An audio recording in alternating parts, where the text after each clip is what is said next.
Quand on parle d'application web, on pense souvent à la logique métier, aux bases de données, aux algorithmes.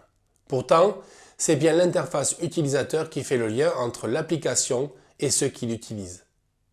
Dans ce chapitre, nous allons aborder la conception de l'interface utilisateur d'un système de gestion d'annonces. Il ne s'agit pas seulement d'un habillage graphique, mais bien d'un ensemble de choix fonctionnels, ergonomiques et stratégiques qui déterminent la qualité de l'expérience proposée. Concevoir une bonne interface, ce n'est pas seulement savoir où placer un bouton, c'est comprendre les comportements, anticiper les ententes et éviter les frustrations.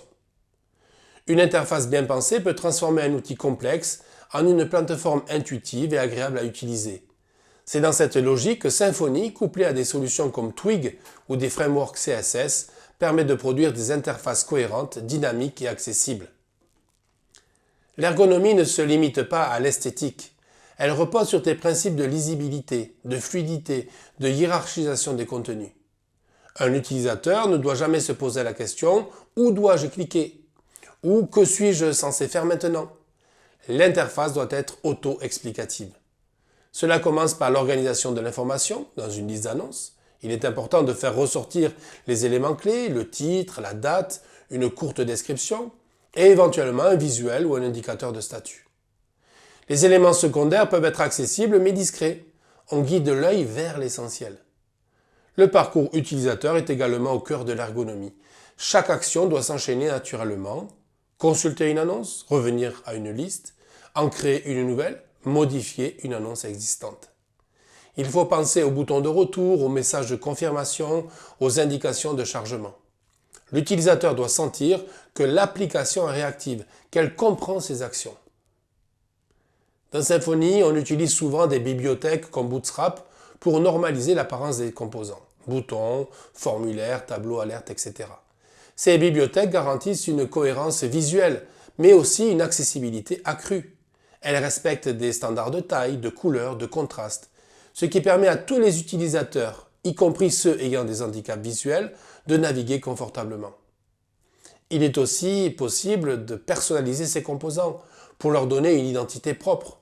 Couleur de la marque, icônes, illustrations, tout cela contribue à une expérience visuelle riche. Mais la priorité reste la clarté. Mieux vaut une interface simple et lisible qu'un design surchargé et confus. Chaque bouton doit être identifiable, chaque lien doit indiquer clairement sa destination, chaque champ de formulaire doit être accompagné d'un libellé explicite. Ces règles parfois oubliées sont pourtant les piliers d'une interface réussie. Aujourd'hui, la majorité des utilisateurs consultent les sites web depuis leur smartphone. Concevoir une interface uniquement pour les grands écrans serait une erreur. L'interface d'un site d'annonce doit être responsive, c'est-à-dire capable de s'adapter à toutes les tailles d'écran. Cela implique une réflexion sur la disposition des blocs, la taille des polices, la gestion des menus, la position des boutons. Un formulaire qui fonctionne parfaitement sur un ordinateur peut devenir inutilisable sur un mobile s'il n'est pas repensé. Il faut donc tester, ajuster, prévoir. Les bibliothèques CSS modernes, comme Bootstrap, offrent des outils pour rendre les interfaces flexibles. Mais là encore, il ne suffit pas d'utiliser un outil. Il faut réfléchir à l'expérience utilisateur. Sur mobile, on privilégiera les formulaires courts, les boutons bien espacés, les messages succincts. Sur grand écran, on pourra enrichir l'expérience avec plus d'éléments, sans perdre en clarté. Une interface réussie est aussi une interface qui communique. Chaque action doit produire un retour. Lorsqu'un utilisateur clique sur « Valider », il attend un message de confirmation. Lorsqu'il fait une erreur, il a besoin d'un message explicite qui l'aide à corriger. Les messages doivent être clairs, concis et adaptés au contexte. Dire simplement « erreur » ne suffit pas. Il faut indiquer où est le problème, pourquoi et comment le résoudre. Ces messages doivent être visibles mais non intrusifs. Ils doivent rassurer et pas stresser. De même, les transitions entre les pages doivent être fluides.